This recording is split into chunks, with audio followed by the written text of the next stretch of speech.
j'espère que tu vas bien. Moi, ça va super. Aïe.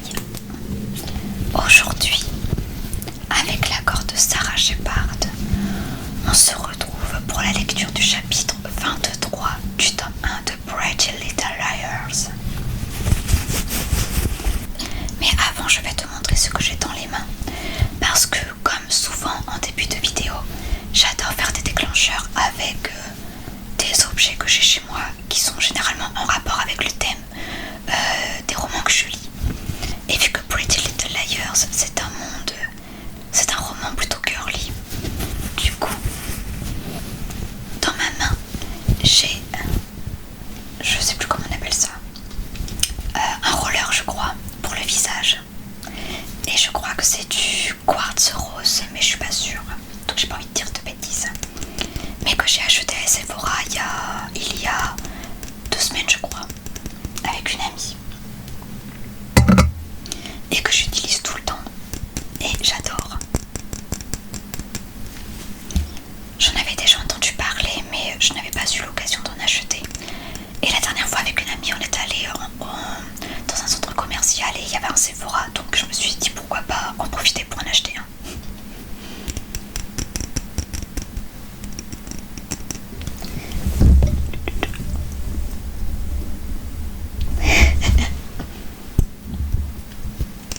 Si un jour je fais un roleplay, je prends soin de toi, bah du coup j'utiliserai ce petit objet.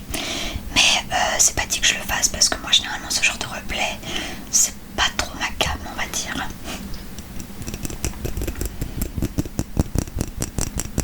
Par contre j'adore le tapping sur cet objet.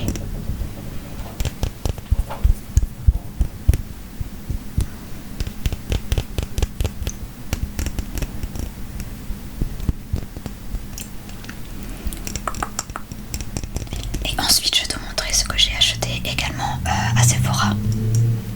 Il s'agit d'une crème pour le visage que j'utilise également tous les jours.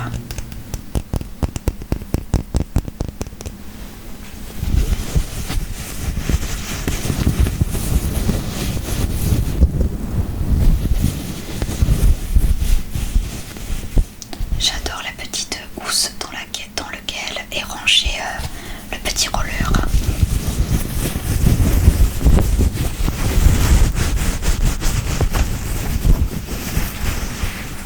J'adore les bruits de tissu et de vêtements, je trouve ça tellement relaxant.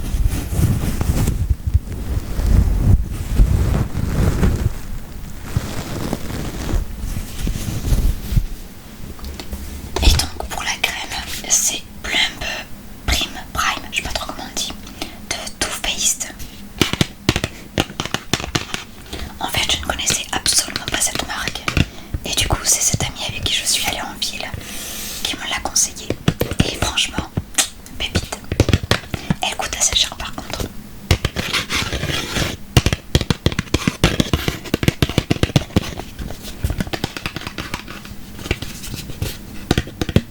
Et du coup en fait derrière il est écrit que c'est un soin express repulpant, raffermissant et comblant.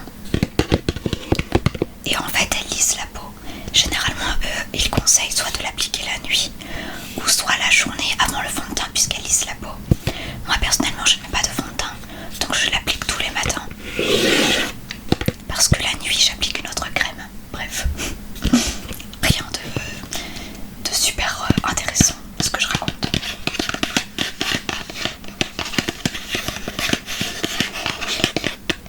Et du coup elle se présente comme ceci. Elle est toute petite mais en fait il n'y a pas beaucoup de...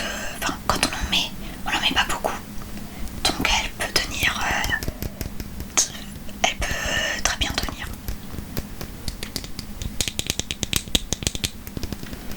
Et il est conseillé avant de l'appliquer de secouer. Ah mince, on n'entend rien, c'est dommage. Oh, les bruits de bouchons, j'adore ça.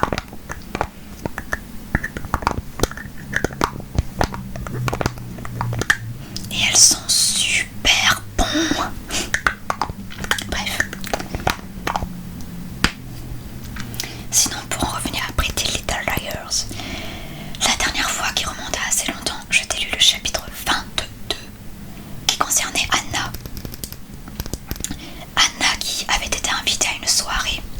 avec Sean, ou bien c'était Sean qui l'organisait, je ne sais plus. Du coup Sean c'est son petit ami, enfin du moins ça l'était, puisque dans ce chapitre il l'a quitté parce qu'en fait Anna elle a voulu coucher avec lui, mais en fait Sean il me semble que c'est quelqu'un de mais il me semble que Sean lui ne voulait pas parce que il me semble que lui voulait attendre le mariage ou quelque chose comme ça, je sais plus très bien. Mais en tout cas pour lui, c'était trop tôt. Et Anna ne l'a pas accepté. D'ailleurs, elle ne l'a jamais accepté. Et du coup, il en a eu marre. Et il l'a quitté. Pour se venger, elle a attendu que Sean aille dans la piscine avec des amis. Ou je crois, ouais, enfin dans l'eau en tout cas, je sais plus si c'est une piscine. Pour se baigner. Et du coup, elle en a profité pour lui jouer ses vêtements. Et en fait, elle voulait les cacher. Sauf que il y a les clés de sa voiture à lui qui sont tombées de sa poche. Et donc, elle en a profité pour embarquer la voiture. Sauf qu'elle est ivre. Et on s'en était arrêté là. Donc maintenant, je vais te lire le chapitre 23.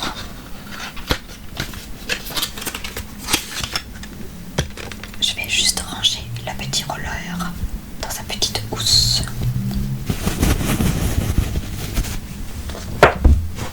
Alors,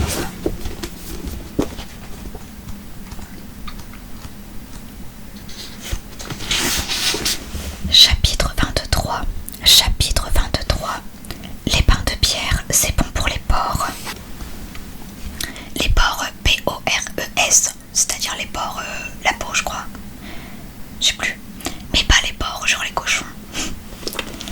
Vise ça, chuchota Maya tout excitée. En Californie, il y en avait un dans un de mes cafés préférés. Émilie et Maya fixaient le vieux photomaton qui se dressait en bordure du champ, à la lisière des bois.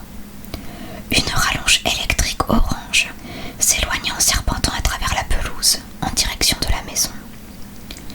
Pendant que les deux filles se pâmaient d'admiration, le frère aîné de Noël, Eric, sortit de la cabine en compagnie d'une Mona Van der Waal gloussante et visiblement très éméchée. Ils récupérèrent leurs photos et s'éloignèrent. Maya jeta un coup d'œil à Émilie. « Tu veux essayer ?» Émilie acquiesça. Avant d'entrer, elle promena un regard rapide à la ronde. Quelques jeunes se massaient autour d'un fût de bière, tandis que de nombreux autres dansaient en tenant leurs gobelets de plastique rouge au-dessus de leur tête. Noël et une poignée de garçons nageaient en boxeur dans la mare au canard. Ben n'était nulle part. Émilie s'assit à côté de Maya sur le petit siège orange du photomaton et tira le rideau. La cabine était si exiguë que les épaules et les cuisses des deux filles se touchaient. « Tiens !» Maya remit le Jack Daniels à Émilie et appuya sur le bouton vert. Émilie but une gorgée de whisky et brandit triomphalement la bouteille au moment où jaillissait le premier flash. Pour la deuxième photo, Maya et elle se mirent joue contre joue et sourirent de toutes leurs dents. Pour la troisième, Émilie loucha et Maya gonfla les joues comme un singe. Pour la dernière, elle reprit un air semi-normal, bien qu'un peu mal à l'aise. « J'ai hâte de voir à quoi les photos vont ressembler, » dit Émilie en se levant. Mais Maya lui saisit la manche pour la retenir. « On peut rester ici une seconde. C'est une cachette idéale. Si tu veux. » Émilie se rassit et dégloutit un peu plus bruyamment qu'elle ne l'aurait voulu. « Alors, comment tu te sens ?» interrogea Maya en écartant les cheveux qui tombaient dans les yeux de son amie. Émilie soupira et tenta de trouver une position confortable sur le minuscule siège. « Comment je me sens ? Perturbée. Un rogne contre mes affreux racistes de parents, effrayée à l'idée qu'abandonner la natation ne soit pas le bon choix, et nerveuse d'être assise si près de toi. »« Bien, répondit-elle enfin.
ça.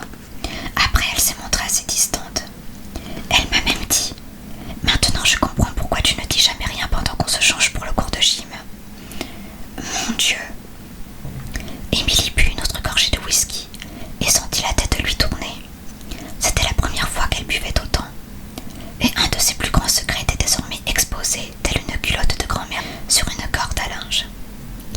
Ali m'a également fait savoir que les amis, selon elle, ne devraient pas s'embrasser de la sorte. Alors j'ai feint la plaisanterie, mais en rentrant chez moi, j'ai réalisé quels étaient mes véritables sentiments pour elle. Je lui ai écrit une lettre pour lui dire que je l'aimais. J'ignore si elle l'a reçue, en tout cas, elle ne m'en a jamais parlé. Une larme tomba sur le genou nu d'Émilie. Maya la vit et l'étala du bout de son index. Je pense encore beaucoup à elle. Émilie soupira. Mais j'avais plus ou moins refoulé ce souvenir. Je me disais qu'Ali était juste ma meilleure amie, que j'avais tout mélangé, que ça ne voulait rien dire de spécial. Maintenant, je ne sais plus, avoua-t-elle. Les deux filles restèrent assises en silence pendant quelques minutes. Le brouhaha de la fête pénétrait dans la cabine. De temps en temps, Émilie entendait le bruit d'un cipot quand quelqu'un allumait une cigarette non loin du photomaton. Ce qu'elle venait de dire au sujet d'Ali ne la choquait pas vraiment. C'était peut-être effrayant, mais c'était aussi la vérité. D'une certaine façon, ça lui faisait du bien d'avoir enfin raconté son secret. Puisqu'on en est aux confidences, murmura Maya, moi aussi j'ai quelque chose à te dire. Elle tourna sa paume vers le haut pour montrer à Émilie la cicatrice blanche sur son poignet. Tu l'avais peut-être remarqué. Oui, chuchota Émilie en fixant la cicatrice dans la pénombre de la cabine. Je me suis fait ça avec une lame de rasoir, avoua Maya. Ce n'était pas une première, mais cette fois-là, je n'ai pas réalisé que je m'entaillais si profondément. Il y avait du sang partout. Mes parents ont dû m'emmener aux urgences. Tu t'es tailladé exprès, murmura Émilie. Oui, mais c'est fini à présent, je ne le fais plus. Enfin, j'essaye, corrigea Maya. Et pourquoi le faisais-tu à l'époque? Je n'en sais rien. Parfois, j'en ressentais le besoin, c'est tout. Tu peux toucher si tu veux. Émilie caressa le poignet de Maya du bout des doigts. Sa cicatrice était lisse, mais légèrement en relief. Rien à voir avec de la peau ordinaire.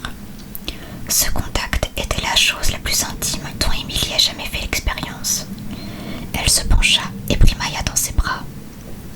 Des secousses pareilles à des sanglots silencieux agitèrent le corps de Maya. Celle-ci enfouit sa tête dans le cou d'Émilie. Comme la fois précédente, il émanait d'elle un arôme artificiel de banane. Émilie la serra contre elle. Maya était si frêle, elle paraissait si fragile. Qu'est-ce que ça faisait de s'ouvrir les veines, de regarder couler son propre sang. Émilie avait eu sa part de problèmes, mais même quand elle était au plus bas, après l'affaire Jenna ou la disparition d'Ali, rongée par la culpabilité et le remords, jamais elle n'avait eu envie de se faire du mal. Maya releva la tête et son regard croisa celui d'Émilie. Avec un petit sourire triste, elle l'embrassa sur les lèvres. Surprise, Émilie cligna des yeux et lâcha la bouteille de Jack Daniels. Tu vois, lança Maya, parfois ce n'est pas une si mauvaise idée de s'embrasser entre amis. Les deux filles se fixèrent. Elles étaient si proches que le bout de leur nez se touchait presque. Dehors, les criquets faisaient un raffut pas possible. Puis Maya se pencha légèrement. Émilie se sentit fondre. Leurs deux bouches étaient ouvertes, et la langue de Maya caressait la sienne avec tant de douceur. Son cœur se mit à battre la chamade, tandis qu'elle enfonçait ses doigts dans les cheveux frisés de Maya, et laissait courir sur les épaules et le long du dos de son amie. Maya glissa ses mains sous le polo d'Émilie et pressa ses paumes sur son ventre. Instinctivement, Émilie contracta les abdos et retint son souffle. Puis elle se détendit. Ça n'avait absolument rien à voir avec les baisers de peine. Les mains de Maya remontèrent jusqu'à ses seins et les caressèrent à travers son soutien-gorge. Émilie ferma les yeux. La bouche de son amie avait un goût délicieux, un mélange de Jack Daniels et de réglisse. Maya lui embrassa les épaules et la poitrine.